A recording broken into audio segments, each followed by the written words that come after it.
straightforward because it's somewhere that is actually location-based. And then a transaction-based company is one who's measuring, you could either say dollar per transaction or you could say dollar per basket. So for example, Amazon is a transaction-based company where they're looking at each person who comes through, they're saying, well, what's the average basket spend per customer? So let's say each customer on average spends $22.33. They're going, what can we do to get that from $22.33 to $22.43 or to $23? So they're always looking at ways they can get you to add extra things into your basket. So it's dollar per transaction or dollar per basket.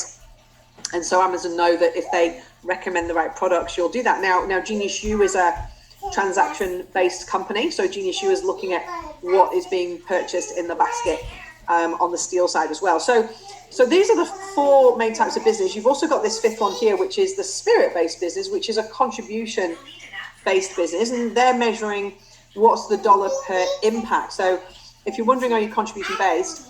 I guess many of you could argue that as entrepreneurs, we're all making a contribution, but this is specifically where you can track your dollar per impact. So for example, B1G1, Buy One, Give One, is an impact-based organization where they're actually tracking the number of impacts. So instead of tracking how much money goes to charity, they're tracking what's the impacts. They're saying, at last count, it was 275 million impacts that have been given. Now, there's still a financial number against that, but they don't track that and they don't measure it. They're measuring the number of impacts that they're creating.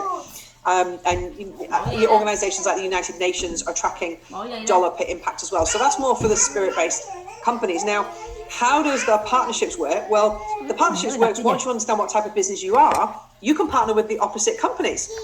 So if you look at the Genius Group model, for example, so I said like Entrepreneurs Institute is up here, it's a product-based company. We go out and partner with market-based companies. So I talked about the trainers and the coaches. We are always going out and finding like trainers, coaches, consultants, community leaders, educators who want to partner with us, who take all of our products and use it with their own clients. So our educators just simply can use our products, they can use their own products. Our community builders, our translation partners, they're taking Wealth Dynamics and using it within their own community. Flow consultants, performance consultants, they actually learn how to follow a particular process as a flow consultant. They learn all that product and they can go use it with their clients. Now, they don't have to deliver it as a product-based business. They know that they can package in the flow consultant elements into the proposal that they give their clients. So it's a really good partnership there.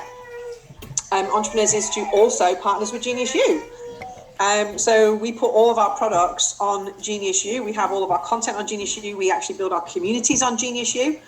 So it's a great place for us to create leverage because Genius U right now is like upwards of 3-4 million students.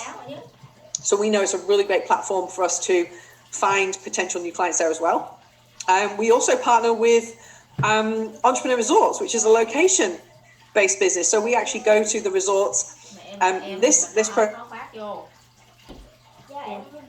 virtual event right now, in October, we'll be running it in Bali at Vision Villas, and next February in 2023, we'll be running it at our Tau Game Lodge in South Africa as well. So we partner with the location-based businesses, and also we have our entrepreneur social events, which run at our resorts as well. And of course, we partner with B1G1 to do our own impacts, but also to get our partners doing the impact. So once you understand the type of business you are, it makes it so much easier to know who you should be going out and partnering with. You don't have to partner with everyone like we do, obviously, because we've got multiple businesses at multiple levels. We can do that. We've built that up over time.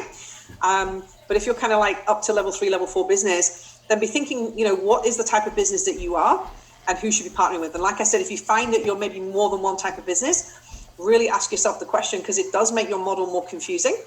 And it does make it much harder to decide who to partner with, which is why we have separate companies within Genius Group. And we specifically went out and created businesses that allowed us to cover all the frequencies as well.